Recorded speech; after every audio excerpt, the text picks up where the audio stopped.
जो yuan Feng तानलुन शुआन से कहता है, आशुआन लेट्स गो, यहाँ एक ड्रंक मैनियाक से बात करके कोई फ़ायदा नहीं। और वो दोनों जाने लगते हैं। लेकिन गुयानशिन को बहुत गुस्सा आता है, तो वो तानलुन शुआन को एक जोर का घूंसा लगा देता है और कहता है, तांगशुओ से कहो वेन्यानान को छोड़ दे, क्या तुम्हें समझ नहीं आता? तो जो युआन फेंग तानलुन शुआन को संभालता हुआ कहता है, गुयानशिन क्या तुम पागल हो गए हो? वहाँ तानलुन शुआन को भी गुस्सा आ गया था, उसका मुंह सूज गया था और वो कहता है, मेरे पेशेंस की भी हद होती है। गुयानशिन, मैं तुम्हें ये आखिरी बात कह देता हूँ, अगर तांगशुओ भी मिस्टर वेन को छोड़ दे तो भी तुम्हारे जैसे लोग मिस्टर वेन के काबिल ही नहीं। और वहाँ तांगशुओ और वेन्यानान आते हैं। तांगशुओ उसे देखकर कहता है, बड़े भाई तुम यहाँ क्या कर रहे हो? वहाँ वेन्यानान किसी से बात कर रहा था। आज आपने इतना कुछ किया इसलिए आपका शुक्रिया। हमें यहाँ पर कुछ काम है तो हम आपको परेशान नहीं करेंगे। तो दूसरा इंसान कहता है, ओके अगर आप बिजी है तो जाओ। वहाँ गुयानशिन वेन्यानान को देखता है और उसे बुलाता है। वेन्यानान भी उसे देखता है। वहाँ तांगशुओ तानलुन शुआन के पास जाके उसे कहता है, ब्रदर तुम्हारा फेस सूजा हुआ क्यों है? तो तानलुन शुआन कहता है, इट्स ओके चलो घर जाते हैं। लेकिन तांगशुओ कहता है, क्या गुयानशिन ने तुम्हें मारा? तो जो युआन फेंग कहता है, मैं इसे संभाल लूंगा तुम जाओ। लेकिन तांगशुओ गुयानशिन की ओर देख के गुस्से से कहता है, गुयानशिन मुझे इसके बारे में एक्सप्लेन करो। लेकिन वहाँ गुयानशिन तो वेन्यानान की ओर जाने लगता है और तांगशुओ को सुनता भी नहीं। और वो वेन्यानान से कहता है, वेन्यानान मेरी बात सुनो। मैं तो तांगशुओ जोर से कहता है, क्या तुम मुझे सुन रहे हो? और वहाँ वेन्यानान भी पीछे हटने लगता है और कहता है, मेरे पास मत आओ। तो गुयानशिन रुक जाता है और कहता है, तुम मुझसे डरते हो? तो वेन्यानान उसके सामने देखकर कहता है, हाँ मैं पहले तुमसे डरता था लेकिन अभी मुझे तुमसे डर नहीं लगता। तो गुयानशिन नीचे देखे हुए ही कहता है, वेन्यानान क्या तुम्हें पता है? और वो उसके सामने देखता है तो वो रो रहा था और कहता है, मुझे लगता है कि मैं तुमसे प्यार करने लगा हूँ। तो वेन्यानान कहता है, क्या तुम्हारा हो गया? तो गुयानशिन अपना सर पकड़ के कहता है, क्या तुम्हें ये लगता है कि मैं रिडिक्युलस और पैथेटिक हूँ? तो वेन्यानान कहता है, ये तुम्हारा मामला है, इससे मेरा कोई लेना देना नहीं। और वो तांगशुओ की ओर जाता हुआ कहता है, मिस्टर गु वापस जाओ और थोड़ा आराम कर लो। लेकिन गुयानशिन उसका हाथ पकड़ लेता है और अपनी ओर घुमा के उसके कंधे पे सर रख के रोने लगता है और माफ़ी मांगता है। लेकिन वेन्यानान उसे दूर कर देता है और कहता है, अब बहुत देर हो चुकी है। और वो जाने लगता है। इस समय गुयानशिन के दिल में इतना दर्द हुआ जैसे एक बिना धार का चाकू उसके दिल के आर पार हो चुका हो। लेकिन उस दिल का मालिक एक जरा सा भी आवाज करके रो नहीं सका। वहाँ जो युआन फेंग और तानलुन शुआन कार में आ गए थे। जो युआन फेंग बाहर खड़े तानलुन शुआन को कहता है, मैं उसे घर छोड़ आऊंगा और नैनन तुम्हारे साथ जाएगा। तो तानशुओ कहता है, अच्छा तो जब घर पहुंच जाओ तो मैसेज कर देना। तो जो युआन फेंग कहता है, ओके। और वो दोनों चले जाते हैं। वेन्यानान तानशुओ से कहता है, युआन फेंग और तुम्हारा भाई वो लोग कब इतने क्लोज आ गए? तो तानशुओ कहता है, मैं तो आजकल स्टूडियो में था और रिपोर्टर्स के साथ डील्स कर रहा था, तो मुझे मेरे भाई के बारे में कुछ नहीं पता कि उसके साथ आजकल क्या हो रहा है। लेकिन जो युआन फेंग एक अच्छा इंसान है, वो लोग साथ में खुश रह सकते हैं। वेन्यानान कहता है, अभी हमारे वापस जाने का वक्त आ गया है। तो तांगशुओ पीछे बेंच पर बैठे गुयानशिन को देखता है। गुयानशिन तो नशे में धुंध पड़ा था।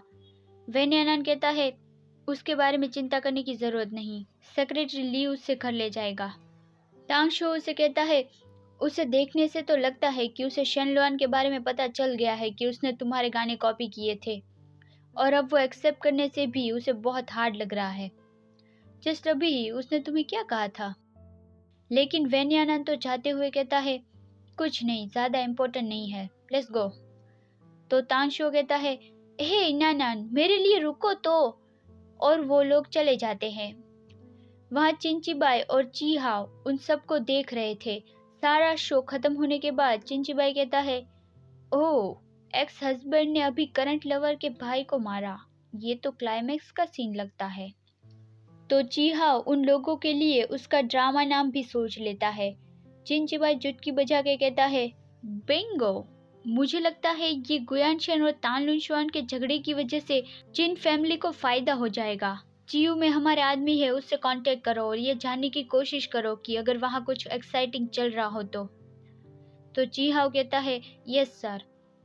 वहाँ सेक्रेटरी ली गुयानशन को घर वापस ले जाता है और अंकल शू से कहता है, अंकल शू, आपको परेशान करने के लिए माफ़ी चाहता हूँ। तो अंकल शू कहते हैं, यंग मास्टर, आप इतने ज़्यादा ड्रंक क्यों हो? शाओली, अभी तुम घर जाओ और आराम करो, मैं उसकी केयर कर लूँगा। तो शाओली, हाँ अंकल शू, ऐसा कह के चला जाता है। अंकल शू गुयानशन को अंदर लाते हैं और सोफे पे बिठा के कहते हैं, यंग मास्टर, खुद को रिलैक्स करिए, अभी मैं आपके लिए हैंगओवर सूप बना के लाता हूँ। और वो जाने लगते हैं, लेकिन गुयानशन उसे कहता है, अंकल शू, क्या वेन्यानन मुझे कभी माफ़ नहीं करेगा? तो अंकल शू ये सुन के चौंक जाते हैं और पीछे मुड़ के कहते हैं, क्या? तो गुयानशन कहता है, क्या मैं सच में बहुत बुरा इंसान हूँ?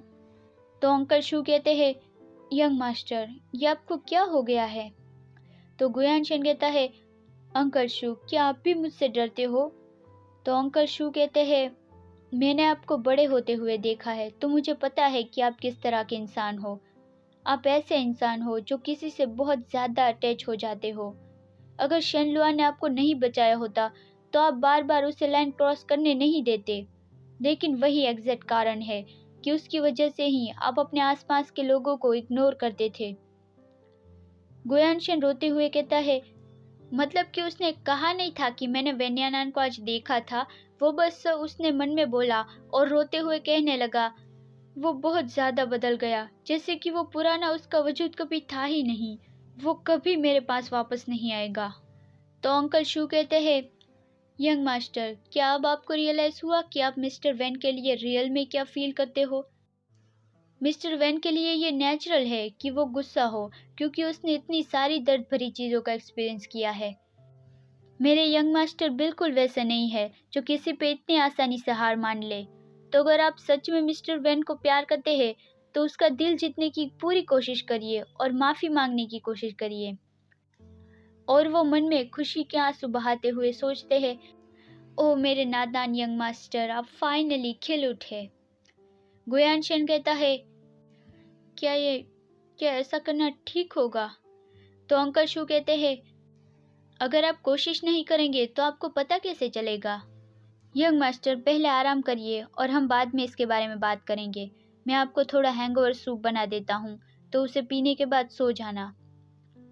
दूसरा दिन हो जाता है। पिछली रात अंकल शू के हैंगओवर सूप लाने से पहले ही गुयानशन सो गया। जब वो उठा तब ऑलरेडी ही दोपहर हो गई थी। वो अपना फ़ोन लेता है और सेक्रेटरी ली को कॉल करके कहता है, सेक्रेटरी ली, आज मैं कंपनी नहीं जाने वाला। शेनलुआन के घर जाके उससे 2:30 बजे पिक कर लेना। मेक श्योर कि उसे तुम्हें मेरे पास लाना ही है। तो सेक्रेटरी ली कहता है, यस प्रेसिडेंट को। फिर वहाँ उसके रूम का दरवाज़ा कोई नॉक करता है तो गुयानशन कहता है, अंदर आ जाओ। लेकिन कोई सिर्फ अपना हाथ दिखा के कहता है, गेस करो कि मैं कौन हूँ। तो गुयानशन कहता है, कौन? तो वहाँ गुयानशन का छोटा भाई गुलिन आता है और कहता है, ब्रदर, अभी भी आपको कोई सेंस ऑफ ह्यूमर नहीं, आप अभी भी वैसे ही हो। गुयानशन कहता है, तुम घर वापस क्यों आए हो? अभी तो हॉलीडे का वक्त नहीं है। तो गुलिन कहता है, मुझे ऐसा प्रेडिक्शन हुआ कि यहाँ कुछ तो एक्साइटिंग होने वाला है, तो मैं बीच में ही पढ़ाई छोड़ के वापस आ गया। गुयानशन कहता है, इन सब चीज़ों से तुम्हारा कोई लेना देना नहीं, तो इन सब में मत पड़ो। तो गुलिन कहता है, मैं मेरा काम करूँगा, आप अपना काम करना। तो गुयानशन कहता है, मैं थोड़ी देर बाद किसी से मिलने जा रहा हूँ, तो तुम यहाँ लंच के बाद ओल्ड हाउस वापस चले जाना।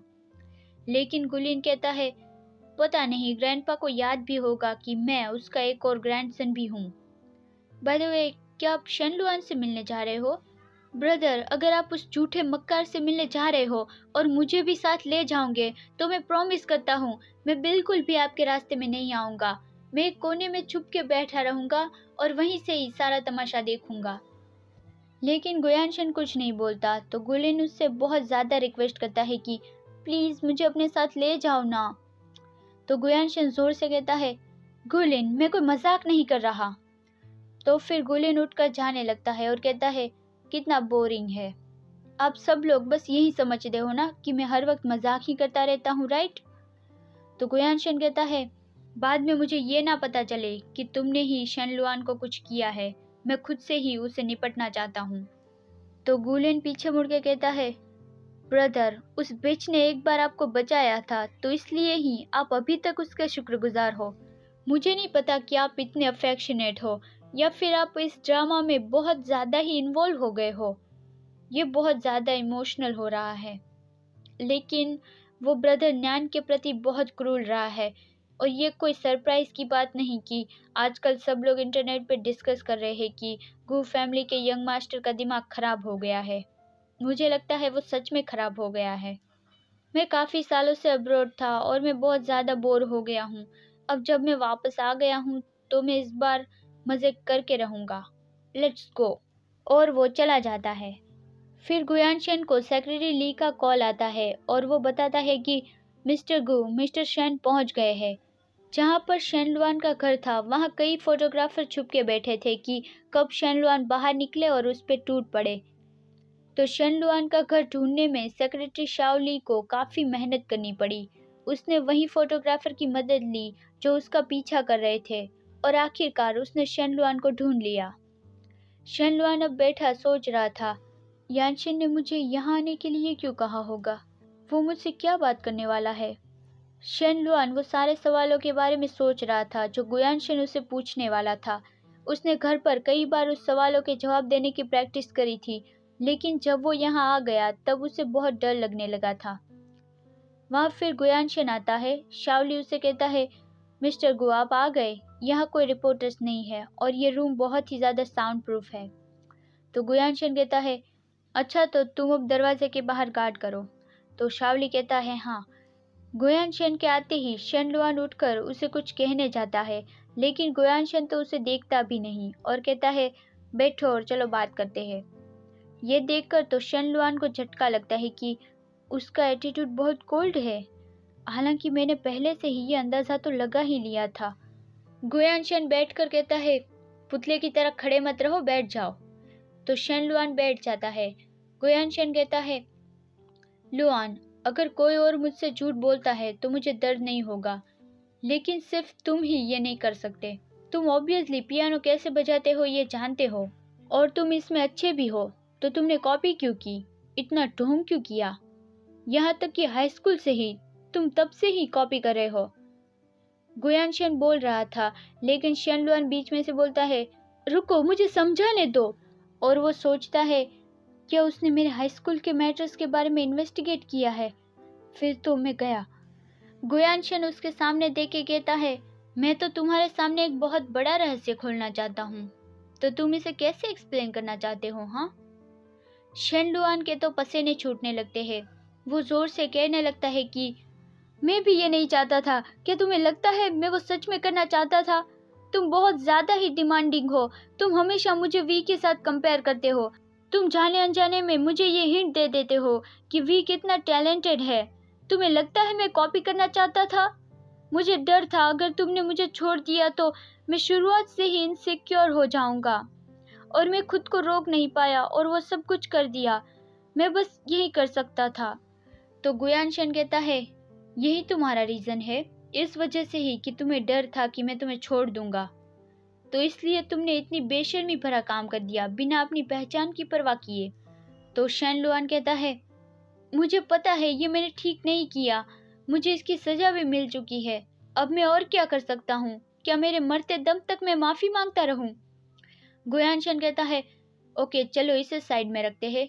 चलो मुझे ये पूछने दो कि क्या उस वक्त तुमने मुझे बचाया था? तो शेनलुआन जोर से कहता है, क्या क्या कहा तुमने? तुम्हें अब इस बात पे भी शक होने लगा है? तुम ये जानते हो कि तुम्हें बचाने के चक्कर में मेरा हाथ इंजर्ड हो गया था और दर्जनों ऐसी चोटें आई थी जिस पे स्टिचेस भी लगाने पड़े थे। क्या तुम वो भूल गए?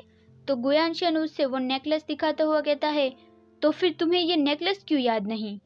तो शेनलुआन के पास अब कोई जवाब नहीं था और वो थोड़ा सोच के जोर से कहता है, क्या मैंने तुम्हें पहले कहा नहीं था? ये बस मेरे लिए एक मामूली सा डेकोरेशन का सामान है। इतने सालों के बाद मैं इसे देख के भला क्यों रिएक्ट कर सकता हूँ? तो गुयानशन वो नेकलेस मुट्ठी में लेके कहता है, नहीं, ये कोई मामूली नेकलेस नहीं है। एक म्यूजिकल नोट पेंडेंट एक बेहतरीन सबूत है कि तुम एक पियानिस्ट हो। जब एक पियानिस्ट एक नेकलेस चुनता है तो वो नेकलेस म्यूजिकल नोट पेंडेंट के साथ खरीदता है। तो शेनलुआन सर पकड़ के जोर से कहता है, जस्ट बिकॉज मैंने झूठ बोला तो तुम अब सारी बातों को इन्वेस्टिगेट करवाओगे, और अगर तुम्हें जवाब मिल गया है तो तुम यहाँ मेरे पास कंफर्मेशन के लिए क्यों आए हो? तो गुयानशन कहता है, हाँ, मुझे जवाब मिल गया है, लेकिन क्या यह जवाब तुम्हें मुझे खुद नहीं बताना चाहिए था? तो शेनलुआन उसकी ओर देख के कहता है, तुम्हारा कहने का मतलब क्या है? तो गुयानशन कहता है, जब तुमने कहा था कि तुमने ये कंट्री में बहुत मुश्किल वक्त गुजारा, तब तुमने मुझे ये हिंट दे दी थी कि तुम्हें ज़बरदस्ती दूर भेजा गया था। मैंने उसका विश्वास कर लिया। मुझे यकीन नहीं था जब मेरी माँ ने मुझे ये कहा। मुझे बहुत बुरा लग रहा है कि मुझे इन्वेस्टिगेट एजेंसी से कांटेक्ट करके तुम्हारे बारे में इंफॉर्मेशन निकालनी पड़ी, और वो एग्जैक्टली वही थी जो मेरी माँ ने कही थी। ये सब झूठ तुमसे हुआ है। अगर मैं तुम्हारा यकीन भी कर लूँ तो भी मैं खुद से ये कन्विंस नहीं कर पाऊंगा कि ये सब कुछ कोइंसिडेंस हो सकता है। शेनलुआन ये सुन के गुयानशन की मॉम ल्यूयन को गाली देता है कि कमीनी ने सब बता दिया। फिर गुयानशन उसके सामने आके कहता है, शेनलुआन, अगर तुम्हारा इरादा अब भी मुझसे झूठ बोलने का है तो फिर मैं इन्वेस्टिगेट करवाना कंटिन्यू रखूंगा। तुमने मुझे बचाया था या नहीं ये ढूंढने में देर लगेगी, लेकिन मैं ये ढूंढ के रहूंगा। अगर मैंने ये ढूंढ निकाला कि तुमने मुझे बचाया था तो मैं मेरी पूरी लाइफ तुमसे माफ़ी मांगने में गुजार दूंगा। लेकिन अगर वो इंसान तुम ना निकले तो मैं तुम्हारा ऐसा हाल करूंगा जैसे तुम जीते जी नर्क में जी रहे हो। ये देखकर शेनलुआन की बोलती बंद हो जाती है और वो डर से कांपने लगता है।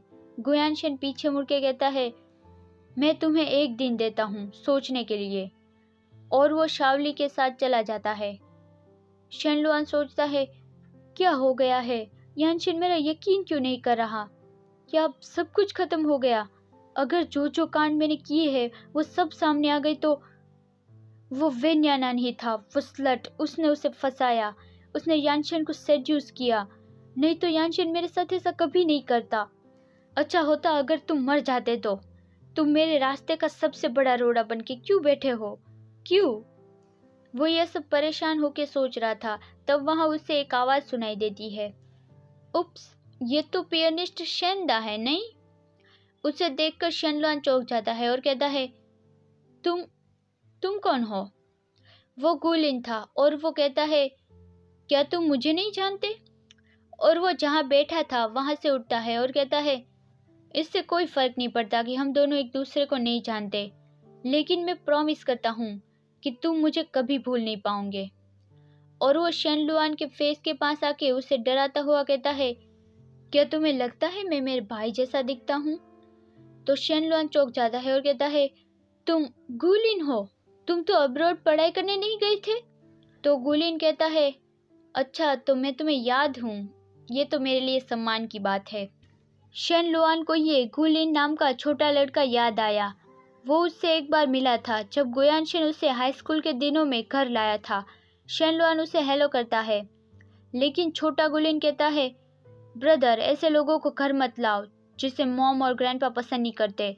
हमारी फैमिली कोई ऑर्डिनरी फैमिली नहीं कि आप किसी को भी हमारे घर में ला सकते हो। तो गुयानशन गुस्सा हो जाता है और उसे डांटता है कि गुलिन, ये तुम क्या बोल रहे हो? उसे माफ़ी मांगो। जब वो उससे पहली बार मिला था तब गुलिन ने उसके टूवर्ड बहुत ही गुस्सा दिखाया था और इवन खाते वक्त उसके ऊपर हॉट सूप भी गिरा दिया था। वो सब शेनलुआन को याद आता है कि ये तो वही लड़का है। शेनलुआन कहता है, तुम यहाँ क्या कर रहे हो? तो गुलिन कहता है, मैं तुम्हें ढूंढ रहा था। पहले का जीनियस पियानिस्ट और आज का प्लेजरिज्म डॉग। ऊपर से तुमने ब्रदर नान का काम कॉपी किया। थू है तुम पे। तुम तो सच में बहुत बेशर्म और नंगे किस्म के इंसान हो। शेनलुआन उससे थोड़ा दूर जाता हुआ कहता है, मुझे थोड़ा काम है तो मैं चलता हूँ। लेकिन गुलिन कहता है, क्या मैंने कहा मैं तुम्हें जाने दे रहा हूँ? मैंने अभी तक तुमसे ठीक से नहीं खेला। तो शेनलुआन कहता है, गुलिन, मैं तुम्हारे भाई का लवर हूँ। हमारे बीच सिर्फ थोड़ी ही मिसअंडरस्टैंडिंग है, हम जल्द ही परिवार बनने वाले हैं, तो इससे इतना एम्बैरेसिंग मत बनाओ। ये सुन के गुलिन हंसने लगता है और कहता है, परिवार? तुम और मैं? ये मैंने आज तक सुना सबसे फनीएस्ट जोक था। तो शेनलुआन चौंक जाता है और कहता है कि क्या? लेकिन वहाँ गुलिन के फ़ोन में हुआनशेन का मैसेज आता है कि आज शाम मेरे साथ पार्टी में चलना। गुलिन कहता है, तुम आज लकी थे, मेरे भाई ने फिर से तुम्हें बचा लिया, मैं फिर कभी तुम्हारे साथ मज़े करूँगा। और वो जाने लगता है और पीछे मुड़ के कहता है, बाय द वे पियानिस्ट शेंदा, क्या तुम्हें पता है वहाँ किसी के सभी घटिया कारनामों के बारे में इंफॉर्मेशन देने का काम भी होता है। ये बहुत इंटरेस्टिंग लो है। ये सुन के शेनलुआन की जान गले तक आ गई कि वो क्या गया, मतलब कि वो कह गया कि शेनलुआन तेरी तो लग गई।